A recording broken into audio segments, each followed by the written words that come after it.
Welcome back दोस्तों, कैसे हैं आप सब। आज की कहानी की शुरुआत में नायु को देखते हैं जो अभी एक डॉक्टर के सामने थी और वो डॉक्टर से पूछ रही थी कि आखिर उनकी मदर इन लॉ को क्या हुआ है, आखिर उन्हें कौन सी बीमारी हुई है। जिस पर डॉक्टर कहते हैं कि आखिर तुम कैसे परिवार वाले हो, अब तक तुम लोग क्या कर रहे थे, तुम्हारी मॉम को इतना सीरियस प्रॉब्लम हो गया है और अब आकर तुम दिखाने आए हो उन्हें। ये सब सुनकर नायु वहाँ पर और भी ज़्यादा घबरा जाती है और डॉक्टर से पूछती है कि आखिर उन्हें हुआ तो हुआ क्या है। पर जिस पर डॉक्टर कहते हैं कि उन्हें ब्रेन ट्यूमर हुआ है और अगर अब लेट ज़्यादा हुआ इससे ज़्यादा तब उनकी जान को भी खतरा है। और ये सब सुनकर नायु वहाँ पर बहुत ज़्यादा ही शॉक हो जाती है और वो उनसे कहती है डॉक्टर से कि ये कैसे हो सकता है, मॉम तो बहुत ही ज़्यादा अच्छे हेल्थ में थी और उन्हें कभी भी ऐसा प्रॉब्लम नहीं हुआ। जिस पर डॉक्टर कहते हैं कि ये सब बीमारी इतना आसानी से पता नहीं चलता है उसका, पर अब ज़्यादा देरी मत करो और पैसा जमा करो क्योंकि हमें जल्द से जल्द सर्जरी करवाना होगा।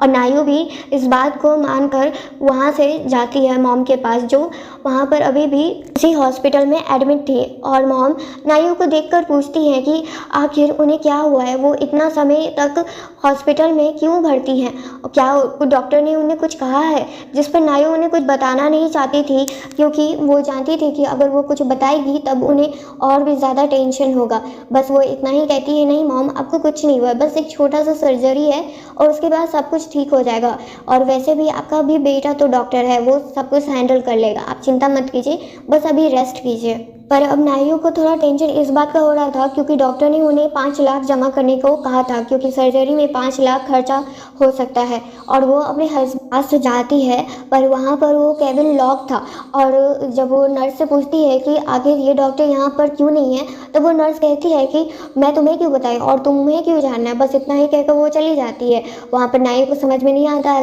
था कि ये कैसा बिहेवियर है, पर वो अपने हस्बैंड को कॉल करने की कोशिश करती हैं, जो कॉल भी तो पहले लग नहीं रहा था। और वहीं दूसरी साइड हम एलन को देखते हैं जो अपनी एक्स गर्लफ्रेंड यानी फर्स्ट लव उसकी मिक्सी को लेने आए हुए होते हैं और वो मिसी से मिलकर बहुत ज़्यादा ही खुश हो गए थे और मिसी भी वहाँ पर मिलकर उनसे बहुत ज़्यादा खुश हो गई थी क्योंकि वो बहुत टाइम बाद मिले थे। यहाँ पर हमें एक और बात पता चलती है कि एलन यहाँ अपनी वाइफ नायु को बिल्कुल भी प्यार नहीं करते थे और वो उनकी नज़र में बस स्पेशल पर्सन बस एक ही थी और वो उनके सामने अभी खड़ी थी जिसका नाम मिसी था। यहाँ पर वो दोनों बहुत सारी बातें भी करते हैं और यहाँ मिसी एक बात के लिए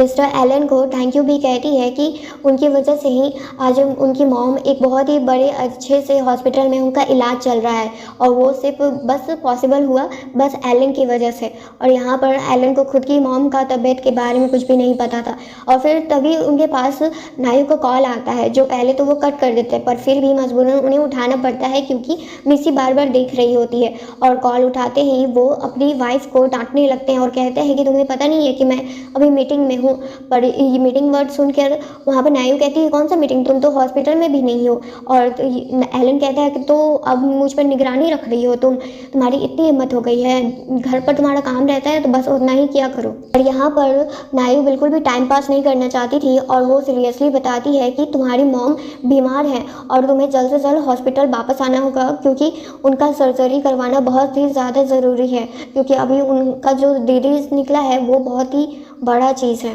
पर यहाँ पर एलन को पता नहीं क्या होता है और वो उल्टा समझ लेता है कि नायु अपनी मॉम का बात कर रही है और उसके लिए वो उनसे पैसा मांग रही है। जिस पर एलन कहते हैं कि वो तुम्हारी मॉम है, तुम अपना देखो और अपने भाई से पैसा मांगो, तुम दोनों मिलकर अपनी मॉम का तबीयत ठीक करो, मुझे इसमें घसीटने की ज़रूरत नहीं है और मेरे पास तो पैसे भी नहीं है तुम्हारी मॉम पर खर्च करने के लिए, तो इससे अच्छा यही होगा कि कॉल रखो अभी। और वहाँ पर नायु बार बार बताना चाहती थी कि वो के बारे में बात कर रही है पर मिस्टर एलन कॉल वहीं पर कट कर देते हैं और नायु वहाँ गुस्से में बस कॉल को देखते हुए कहती है कि तुम्हारी इन्हीं हरकतों की वजह से तुम्हारी मॉम का जान एक दिन खतरे में आ सकता है। पर वो तुरंत अब दूसरा तरीका ढूंढने लगती हैं अपनी मदर को बचाने के लिए। और अब घर पर देखते हैं नायु को, जहाँ पर वो हर जगह कुछ ढूंढ रही थी और फाइनली इतना ढूंढने के बाद उन्हें वो पासबुक मिल जाता है। पर तभी उनकी सिस्टर इन लॉ योयो आती है वहाँ पर और उसे लग रहा था कि घर पर कहीं चोरी तो नहीं हो रही है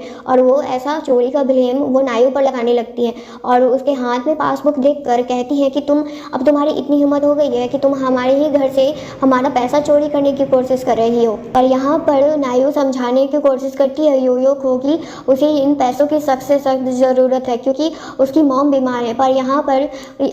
योयो को भी लग रहा था कि नायू अपनी मॉम के बारे में बात कर रही है और उसके हाथ से पासबुक छीनकर बस कहती है कि यहाँ से चली जाओ और ऐसे भी अच्छा होगा तुम्हारे लिए कि यहाँ पर तमाशा क्रिएट मत ही करो तुम। और तभी वहाँ पर जब नायू बार बार बताने की कोशिश कर रही थी कि तुम्हारी मॉम बीमार है, तुम्हारी मॉम हॉस्पिटलाइज है, उन्हें सर्जरी की सख्त से सख्त ज़रूरत है और वो सर्जरी करने के लिए पैसे चाहिए, पर यहाँ पर योयो कोई भी बात उनकी सुन ही नहीं रही थी और बस अपना ही बात बोल देती है कि तुम्हारे लिए अच्छा यही होगा कि तुम यहाँ से अपना बोरिया बिस्तर बांध कर निकल जाओ क्योंकि मेरे भाई की पहली प्यार आ चुकी है वापस और वो उसी से शादी करेंगे तुम्हें डिवोर्स देकर। और डिवोर्स वर्ड सुनकर वहाँ पर नायू कहती डिवोर्स? कौन सा डिवोर्स और ये कब हुआ? योयो जिस पर कहती है कि ये तो होना ही था क्योंकि मेरा भाई तुम्हें प्यार नहीं करता है, तुम जैसी गरीब लड़की से आखिर कौन ही प्यार करेगा और जो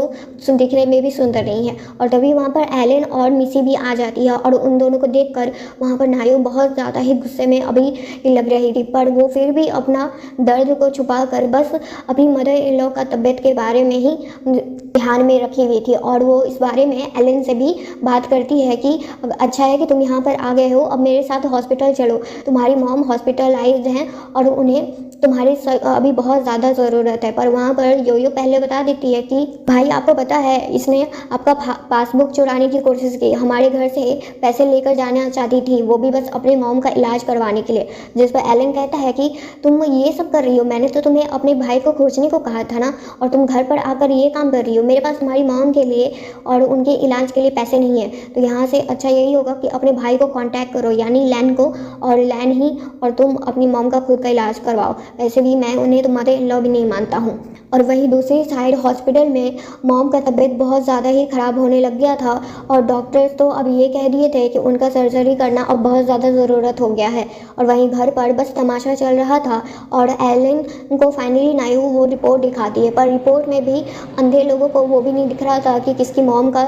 वहाँ पर नाम लिखा हुआ है। और उन लोग समझ लेते हैं कि यहाँ पर नायू की मॉम का ब्रेन ट्यूमर निकला है और उनका इलाज करवाना है। जिस पर योयो अपने भाई को कहती है कि भाई इसमें बहुत ज़्यादा ही पैसे खर्च होते हैं, आप इसको पैसे मत दीजिएगा। पर फाइनली नायू रोते हुए कहती है कि नाम देखो नाम। फिर जब नाम वो लोग देख रहे थे तब वहाँ पर ना जाने कैसे और वो नाम की जगह थोड़ा मिट गया था क्योंकि पानी की वजह से। और यहाँ पर एलन की जो मॉम थी और नायू की जो मॉम थी उन दोनों का नाम थोड़ा बहुत मिलता था और नाम ख़राब होने की वजह से उन लोगों को लग रहा था कि अब वो लोग की मॉम को वहाँ पर नायू बस बीमार होते हुए देखना चाहती थी, इसी वजह से उनके बारे में बुरा भला कह रही थी। और वहाँ पर मिसी के पास भी कॉल आने लगता है और वो अपनी मॉम की तबीयत को लेकर बहुत ज़्यादा परेशान हो चुकी थी और वहाँ पर एलन उसे हौसला दे रहा था और कह रहा था कि तुम चिंता मत करो, सब ठीक हो जाएगा और तुम्हारी मॉम भी ठीक हो जाएंगी। और एलन आखिरी बार नायू को वार्न करता है और मिसी के साथ वहाँ से चला जाता है। और उसके जाने के बाद योयो नायू से कहती है कि तुमने देखा ही होगा अभी कि क्या हुआ, मेरा भाई मिसी का ज़्यादा केयर करता है और मैं भी उसे अपनी सिस्टर इन लॉ के रूप में ही देखती हूँ, तुम्हें तो कुछ भी नहीं। अगर तुम में थोड़ा भी शर्म बाकी है तो यहाँ से चली जाओ, अच्छा यही होगा। और उन लोगों के जाने के बाद नायू बस रो रही होती है और उसे अपनी मदर इन लॉ के बारे में सोचकर और बुरा लग रहा था कि उसके बच्चे कैसे हैं, उनके बच्चे कैसे जो उनकी ज़रा सा भी परवाह नहीं करते हैं। और यहाँ पर वो है जो उनकी बहू होकर उनके लिए सब कुछ करने को तैयार थी। नायू के पास हॉस्पिटल से कॉल आता है और उन्हें जल्द से जल्द हॉस्पिटल बुलाया गया था। और हॉस्पिटल पहुंचते ही डॉक्टर बताते हैं कि आप कहाँ पर थी, आपकी मॉम अभी बहुत ही ज़्यादा सीरियस कंडीशन में थी, पर आप चिंता नहीं कीजिए, हमें एक स्पेशल मेडिसिन मिल चुका है जिसकी वजह से आप अपनी मॉम को बचा सकती हैं, बस आपको वो मेडिसिन लेना होगा। और ये सुनकर नायू उस समय थोड़ा रिलीफ फील करती है और कहती है कि कोई बात नहीं, आपका बहुत बहुत धन्यवाद डॉक्टर, मैं उसके लिए जितने भी पैसे देने होंगे मैं देने को तैयार हूँ, बस आप मेरी मॉम को बचा लीजिए। पर डॉक्टर बोलते हैं कि अगर आप अपनी मॉम को बचाना चाहती हैं तो आपको बहुत जल्दी काम करना होगा क्योंकि वो बस एक ही मेडिसिन है और उसी की वजह से आपकी मॉम ठीक हो सकती है और आपको ये जल्दी पूरा करना होगा और उसके लिए बहुत ही ज़्यादा पैसे चाहिए होंगे। और अब यहाँ नायू अपनी मॉम के पास बैठकर कह रही होती है कि मॉम आप चिंता नहीं कीजिए, मैं आपको किसी भी हाल में बचा लूँगी। और वो अपने मॉम को कॉल करती है और कहती है कि मेरी मदर इन लॉ अभी बीमार हैं। और वहीं दूसरी साइड अब मिसी को देखते हैं और उसकी मॉम को, जो एलन ने बचा लिया होता है अभी के लिए। यहाँ पर मिसी एलन को थैंक यू कह रही होती है क्योंकि उसी की वजह से उसकी मॉम बची थी, पर यहाँ पर अभी भी मॉम पूरी तरह से उसकी बची नहीं थी, इसी वजह से उन्हें भी वो स्पेशल मेडिसिन चाहिए होता है। पर वहाँ पर नर्स बताती है कि वो स्पेशल मेडिसिन तो आपकी वाइफ ने खरीद लिया है, उसके लिए उन्होंने पहले ही बोल चुका है और इसी वजह से उन्हें ही वो दवा मिलेगा। और ये सब सुनकर मिसी कहती है कि आयन, तुम्हें ही मेरी मॉम को बचाना होगा किसी भी हाल में एलन। और वहीं दूसरी साइड देखते हैं जहाँ मॉम नायो से मिलने के लिए आ गई थी और उनकी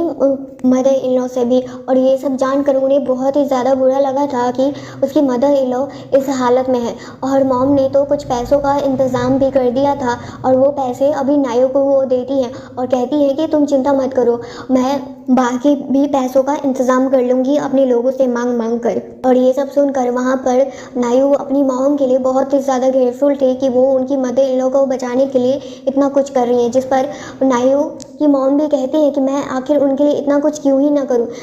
जिन्होंने मेरी बेटी को अपनी बेटी की तरह उसका ख्याल रखा था। फिर उसके बाद नायू वो दवा लेने के लिए चली जाती है और मॉम बाकी पैसों का इंतज़ाम करने के लिए। उसी बीच में यो भी देख ली होती है नायू की मॉम को, पर उसे लग रहा होता है कि आखिर इसकी मॉम इधर से उधर कैसे चल रही है, वो तो बीमार है बहुत ज़्यादा। पर वहाँ पर नायू को लगने लगता है कि नहीं उसे ने कुछ गलत देख लिया होगा। फिर वो मिसी के मॉम के पास आती है और एलन से कहती है कि भाई देखिए, मैंने मॉम के बर्थडे के लिए बहुत चीज़ का भी इंतज़ाम किया है, और क्योंकि एलन और योयो की मदर का बर्थडे 2 दिन बाद आने वाला था। और जब वहाँ पर बातचीत में मिसी की मॉम का तबीयत जो ख़राब है उसको पूरी तरह से ठीक करने के लिए एक मेडिसिन के बारे में जब योयो को पता चलता है, पर ये भी उसके साथ एक और बात उसे पता चलता है कि नायू की मॉम को वो दवा चाहिए, इसलिए उन्होंने पहले बुक कर लिया है। और वहाँ पर योयो कहती है कि उसकी मॉम को कुछ भी नहीं हुआ है और वैसे भी वो तो मरने वाली है, उसे ऐसे इतनी इंपॉर्टेंट दवा की क्या ही ज़रूरत होगी,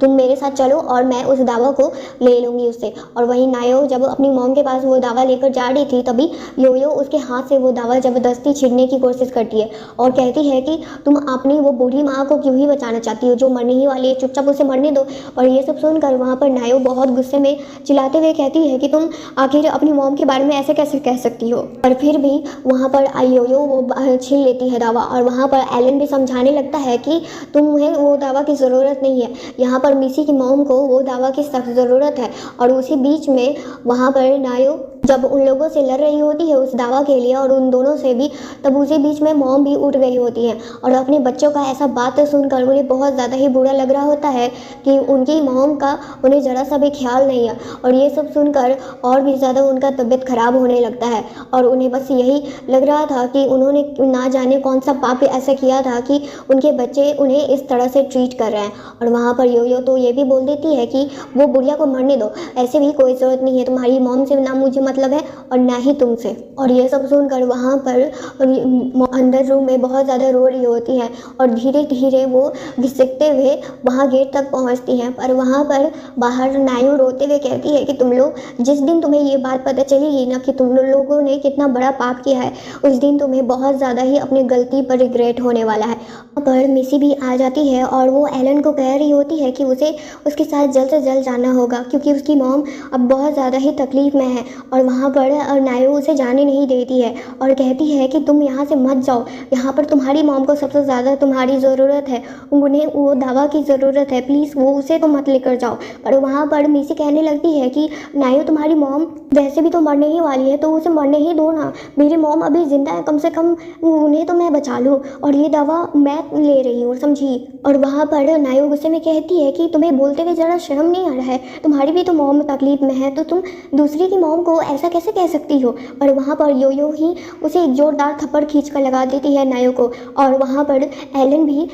योयो और मिसी का ही साथ देता है और उसे ज़रा सा भी परवाह नहीं थी कि जो उसकी वाइफ इतना कुछ तकलीफ़ में है, भले ही उसकी ही मॉम का होता, पर फिर भी आखिर वो कैसे ऐसे एक इंसान के साथ कर सकता है जब वो खुद ही एक डॉक्टर है। और वहाँ पर नायू बस रोते हुए रह जाती है और उसे बहुत बुरा लग रहा था अपनी मॉम के लिए कि उनके ऐसे बच्चे हैं। और वहाँ पर उसे जल्दी ही पता चल जाता है कि गेट पर मॉम आ चुकी थी और मॉम को उस हालत में देखकर वो तुरंत उन्हें अपने गोदी में उठाती है और कहती है कि मॉम आप चिंता नहीं कीजिए, सब कुछ ठीक हो जाएगा। और वो डॉक्टर को बुलाने लगती है, पर वहाँ पर मॉम कहती है कि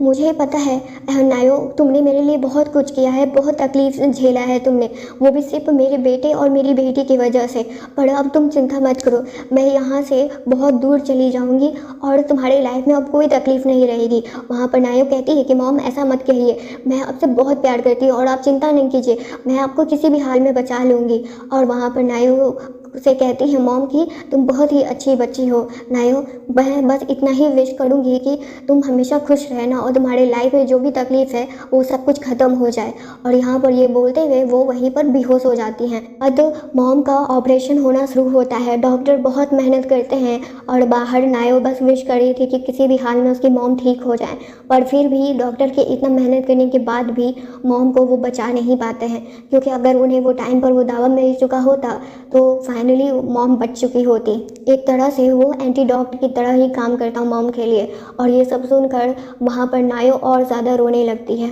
और वहीं दूसरी साइड मिसी की मॉम को भी होश आ जाता है, क्योंकि उन्होंने वो दवा का यूज़ कर लिया होता है। और यहाँ पर मिसी की मॉम वहाँ एलन को थैंक यू कह रही होती हैं और मिसी भी एलन को थैंक यू कह रही होती है, क्योंकि उसकी वजह से ही आज उसकी मॉम बिल्कुल अब ठीक है। और अब दूसरी साइड नायो के मदर इन लॉ का बॉडी अब दूसरी जगह ले जाया जा रहा था। तो वो सब देखकर नायो बहुत ही ज़्यादा रो रही होती है और वहीं दूसरी साइड एक फैमिली बहुत ज़्यादा खुश थी। और तभी नायो की मॉम भी आ जाती है पैसों का इंतज़ाम कर कर, पर अब तक बहुत ज़्यादा ही देर हो चुकी थी और वो अब नायो को हौसला दे रही थी। और वहाँ पर मॉम पूछती भी है कि उनका बेटा कहाँ है, तुम्हारा हस्बैंड कहाँ है, पर वहाँ पर नायो बताती है कि वो अपनी एक्स गर्लफ्रेंड की मॉम को बचाने के लिए गया हुआ है। और ये सब सुनकर मॉम को और भी ज़्यादा गुस्सा आ रहा था, पर अब नायो को ही आगे पूरा काम करना था। और वहीं दूसरी साइड मिसी से एक डॉक्टर कह रहे होते हैं कि आपकी मॉम अब बिल्कुल ठीक हो चुकी है, पर अफसोस एक मदर नहीं बच पाई। और जब वो डॉक्टर का बात मिसी सुनती है तब बहुत ज़्यादा ही चौंक जाती है, क्योंकि उसे पता चल गया था कि जिस मदर का डेथ हुआ है वो बल्कि नायो की नहीं बल्कि एलन की मदर थी। तब वो बहुत ज़्यादा ही डर गई थी और घबरा गई थी। और यहाँ पर जब एलन वापस आता है तब मिसी उसके सामने बहुत ज़्यादा ही घबराई हुई दिख रही थी, जिस पर मिसी से वो पूछता भी है। तब वहाँ पर है कि नहीं कोई बात नहीं है। और वहाँ पर एलन बस ये कहकर चला जाता है कि अब तुम्हारी मॉम तो ठीक है, अब मुझे अपनी मॉम के बर्थडे के लिए तैयारी करना है, उनका बर्थडे अब बहुत जल्द आने वाला है इसीलिए। पर उसके जाने के बाद मिसी डरी हुई थी और उसे पता था कि जब ये बात एलन को और योयो को पता चल जाएगा तब वहाँ पर एलन उसे छोड़ेगा नहीं। और वहीं दूसरी साइड नायो की मॉम उससे कह रही होती है नायो से कि अब लास्ट काम बाकी है तुम्हारी मदर इन लॉ का, तो उनके बेटे की ज़रूरत है उन्हें, इसलिए उन्हें बुला लो और उनकी बेटी को भी। पर वहाँ पर नायो इसमें भी कोशिश करती है, पर इसका भी कोई फ़ायदा नहीं होता है, क्योंकि वहाँ पर तो वो कॉल भी नहीं उठाता है। नायो अपनी मदर इन लॉ का बॉडी लेकर जा रही होती है और वहीं दूसरी साइड मिसी भी इस बात को कंफर्म करने के लिए उनके रूम में जाती है, जहां पर नायो की मदर इन लॉ एडमिट थी। और उसे कंफर्म हो चुका था कि वहां पर मिसी जो सोच रही थी वही सच है और वो एलन की मॉम ही थी, ना कि नायो की मॉम। और वहीं दूसरी साइड एलन और योयो को भी थोड़ा शक होने लगता है जब नर्स उनके बारे में ही बात कर रहे होते हैं कि कैसा बेटा और बेटी है जो अपनी मॉम का जान का उन्हें ज़रा सा भी फिक्र नहीं था, जिसकी वजह से उनकी मॉम भी इस दुनिया से चली गई। और इसी बात को कंफर्म करने के लिए जहाँ पर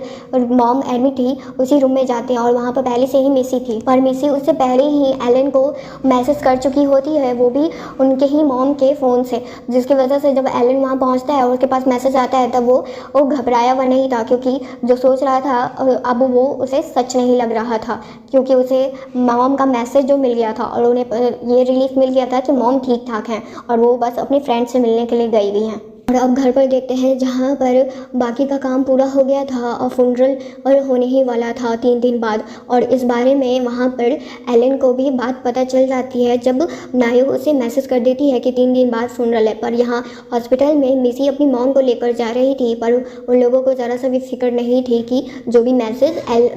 नायो ने उसे भेजा था। और यहाँ 3 दिन बाद देखते हैं जहाँ पर नायो फुनरल का काम शुरू कर दी थी, पर फिर भी उनका बेटा और बेटी वहाँ पर नहीं थे। थे, जो आस पड़ोस और रिलेटिव्स थे जो आए हुए थे, वो अब बस एलन और योयो के बारे में बुराई कर रहे थे। यहाँ पर आखिरी बार नायो उन्हें कॉल करती है, पर फिर भी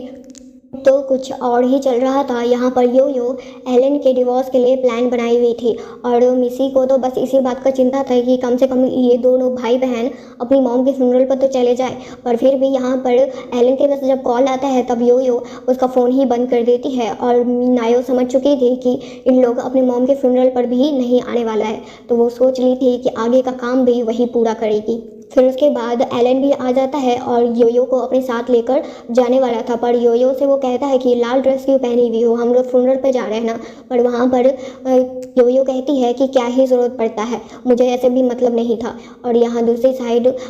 नायो अपनी मॉम के फ्यूनरल बॉक्स के साथ वहाँ से जा रही होती है और तभी वहाँ पर एलन और उसके साथ मिसी आई हुई थी। पर वहाँ पर वो दोनों आते ही बस इंसल्ट कर रही होती है नायो और उसकी मॉम का। पर जितने लोग थे वो सब लोग देखकर योयो का बुराई करते हैं कि कैसी बेटी है जो अपनी मॉम के फ्यूनरल पर नहीं आई और यहाँ पर आकर अपनी सिस्टर इन लॉ से इस तरह का बदतमीजी कर रही है। पर वहाँ पर योयो तो बस इसलिए आई थी ताकि नायो बस उस डिवोर्स पेपर पर साइन कर दे और उसके भाई से उसे छुटकारा मिल जाए। पर यहाँ पर नायो पूछती है कि आज तुम्हारी मॉम का फ्यूनरल है, पर तुम यहाँ पर डिवोर्स के नाम पर आई हुई हो ताकि तुम्हारा काम पूरा हो जाए। और इसी में वहाँ पर मिसी भी चालाकी से नायो को कहती है कि अभी ये सब तमाशा करना बंद करो, ऐसे भी तुम्हें तो पता ही है कि तुम्हारी मदर इन लॉ चली गई है जो तुम्हें प्रोटेक्ट करती थी, तो अच्छा यही होगा कि चुपचाप इस पर साइन कर दो। और वहाँ पर इतना सुनना ही था कि वो मिसी को एक जोरदार थप्पड़ खींच कर लगाती है और फिर तभी एलन भी आ जाता है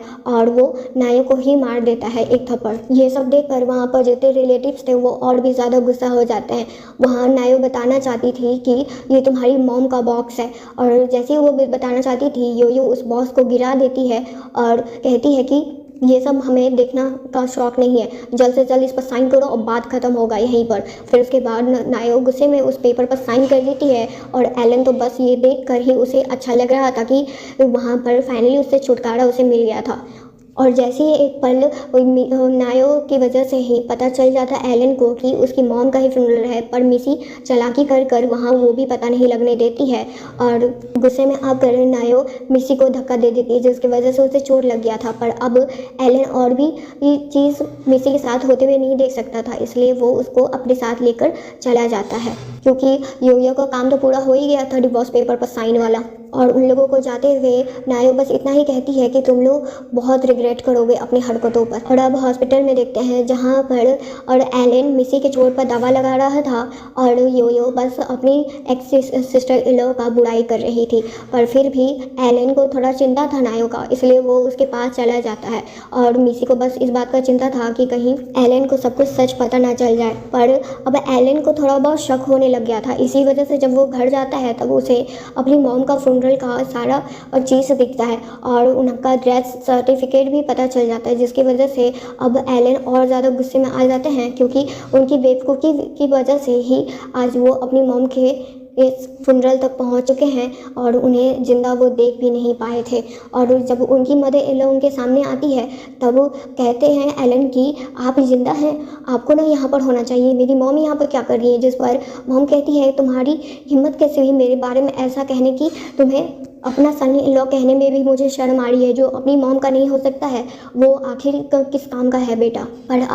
अब एलन को पता चल गया था, तो इसी वजह से वो तुरंत उसी सेमेंट्री पर जाता है जहाँ पर नायो और बाकी सब रिलेटिव भी थे और वहाँ पर पहुंचकर वो तो नायो से पहले लड़ता है और उसी पर ब्लेम कर रहा था कि उसकी वजह से ये सब कुछ हुआ है। पर उसे जब अपनी गलती का रियलाइज़ हो जाता है कि नहीं, ये सब कुछ जो भी कुछ हुआ थे टाइम पर पता चल जाता उसकी मॉम की बीमारी के बारे में, तो शायद आज वो बच सकती थी। नायो उसमें कहती भी है कि तुम अब यहाँ पर क्या करने आए हो, अब तुम्हें अपनी गलती पर पछतावा हो रहा है, अपनी मॉम को खोकर हमसे दूर कर अपनी मॉम को, अपनी गर्लफ्रेंड की मॉम को बचाना था ना, अपनी मिस्ट्रेस की मॉम को, तो यहाँ पर क्या करने आए हो। और अब एलन बस रो रहा था और अपने गलती पर बस पछता रहा था और अपनी मॉम से बस माफ़ी मांगे जा रहा था रो रो कर। वहीं दूसरी साइड मिसी को बहुत ज़्यादा ही टेंशन हो रहा था कि उसका भाई यानी योयो का भाई अभी तक आया क्यों नहीं। इसी बारे में वो पता लगाने के लिए बाहर चली जाती है, पर वहाँ पर योयो अकेली थी और तभी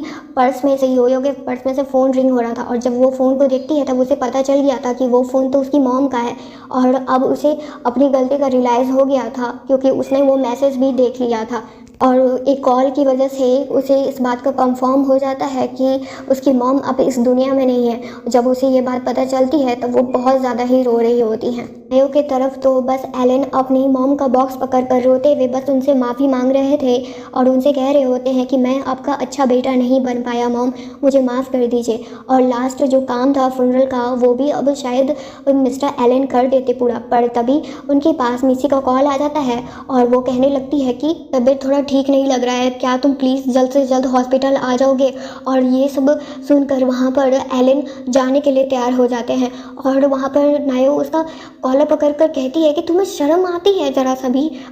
तुम्हें शर्म आ रही है? तुम्हारी मॉम हमसे दूर चली गई, तुम्हारा आखिरी काम है उनके लिए पूरा करना, उनका रिस्पेक्ट करना, पर तुमसे वो भी नहीं हो रहा है पूरा। और यहाँ पर एलन कहते हैं कि जो मर चुका है अब मैं उसके लिए क्या ही कर सकता हूँ, हो गई मुझसे गलती, पर अब जो जिंदा है मैं उसे तो बचा लूँ। और ये कहकर वहाँ से वो जाने लगते हैं और कहते हैं कि मेरी तरह तुम खुद गर्ज नहीं ना हो तो तुम पूरा कर लो ये सब काम। और वो वहाँ से चले जाते हैं। और दूसरी साइड तो योयो अब मिसी को बहुत मार रही होती है और कहती है कि तुम्हारी वजह से मुझे सच नहीं पता चल पाया और मेरी मॉम को मैं आखिरी बार देख भी नहीं पाई। और तुम ऐसी इंसान हो, तुम्हारी मॉम के लिए हमने इतना कुछ किया पर तुम्हारे सामने हमारी मॉम की कोई अहमियत नहीं थी कि तुम्हारे कारण मैं अपनी मॉम को देख नहीं पाई, बचा नहीं पाई। मेरी सिस्टर इन लॉ जो भी कुछ कह रही थी वो सब कुछ सच था। पर इतने देर में एलन भी वहाँ पहुँच चुके होते हैं और वो योयो को मिसी को मारते हुए देखकर उसे ही सबसे पहले एक चाटा खींच कर लगाते हैं और कहते हैं कि तुम ऐसा हरकत क्यों कर रही हो। पर वहाँ पर जब योयो सारा सच बताती है तब एलन को भरोसा नहीं हो पाता है जिसे वो बचा रहे होते हैं वो कितनी बड़ी ईविल है। ये बताता है कि वो अपनी मॉम के सेमेंट्री से ही आ रहा है और ये सब सुनकर योयो और ज़्यादा रोने लगती है। और वहाँ पर जब वो दोनों अपनी मॉम का आखिरी वीडियो देखते हैं जिसमें मॉम उनसे प्यारा भरा बात कह रही होती है कि वो अपनी लाइफ में सक्सेसफुल बने और हमेशा हेल्दी रहें, वो उनके डैड के पास जा रही है। बस उनका आखिरी विश यही है कि वो नायो के साथ खुश रहें वो दोनों, और वो उनसे बहुत ज़्यादा प्यार करती हैं। और ये सब वीडियो देखकर और ज़्यादा रो रहे होते हैं एलन और योयो। और तभी वहाँ कुछ देर के बाद पुलिस भी आ जाती है वहाँ पर सभी को अरेस्ट करने के लिए। और वहाँ मेन जो डॉक्टर थे एचओडी वो भी अब कुछ नहीं कर पाते हैं क्योंकि उनकी वजह से, एलन की वजह से उनके हॉस्पिटल का नाम खराब हो गया था। क्योंकि जो एक पेशेंट के नाम पर मेडिसिन था वो ज़बरदस्ती छीन कर वो बस अपने मतलब के लिए यूज़ किए थे। और ये कंप्लेन भी किसी और ने नहीं बल्कि नायो ने ही किया होता है। और यहाँ पर एलन के सामने अब योयो का पूरा सच सामने आ जाता है जब वो कहती है कि ये दोनों भाई बहन ने किया है, मेरी इसमें कोई गलती नहीं है, मुझे छोड़ दीजिए। और इतना सुनना ही था कि एलन और योयो दोनों ही मिसी को परेशान करने लगते हैं अब और उसे तुम बहुत तंग कर रहे थे। बाद तो एलन का नौकरी भी चला जाता है और उनका नाम भी खराब हो चुका था। और अब कुछ दिन के बाद देखते हैं जहाँ पर एलन और योयो अपनी मॉम के सेमेंट्री के पास आए थे और उनसे माफ़ी मांग रहे होते हैं रोते हुए। पर यहाँ पर नायो भी आती है और नायो उन दोनों को हौसला देती है और कहती है कि जो हो गया वो हो गया, बस अब आने वाले कल में अपने गलती पर बस पछतावा करते रहना। पर जब नायो वहाँ से जा रही होती है तब एलन और योयो उससे माफ़ी मांगते हैं और उससे कह रहे होते हैं कि प्लीज़ हमारे लाइफ में वापस आ जाइए। पर वहाँ पर नायो कहती है कि मैं खुदगर्ज लोगों के साथ नहीं रहना चाहती हूँ और ना अब मेरी एक मॉम है, मैं बस उनके साथ अपना आगे का टाइम बिताना चाहती हूँ। तुम्हारी मॉम ने मुझे बहुत प्यार किया था, मुझसे मेरा हमेशा वो ख्याल रखा करती थी, इसलिए मैंने उनके लिए इतना कुछ किया। पर अगर तुम दोनों के बारे में मुझे पता पहले चल जाता तब तुम्हारे फैमिली में मैं तो कभी आती भी नहीं, क्योंकि तुम दोनों से तो अपना रिस्पॉन्सिबिलिटी एक अच्छा बेटा एक अच्छी बेटी होने का तो पूरा हो ही नहीं पाया, तो आने वाले रिलेशनशिप में भी तुम दोनों का कोई भी योगदान नहीं होगा, मुझे अच्छे से पता है। और तुम दोनों का पर्सनालिटी मैं तो अच्छे से जानती ही हूँ और यहीं पर हमारा यहीं तक का सफ़र था। और ये कहकर वहाँ से नायो चली जाती हैं।